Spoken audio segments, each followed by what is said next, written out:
Because I think being a book lover is very closely tied to being a nature lover.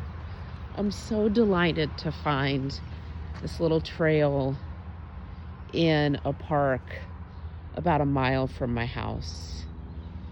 It's purposely secluded, all these trees planted. This summer it'll probably be so shady and just like delightfully secluded and secretive, where I could imagine all sorts of fun stories taking place in a book, or curling up on a bench and reading in the quiet escape of a sort of hidden place like this.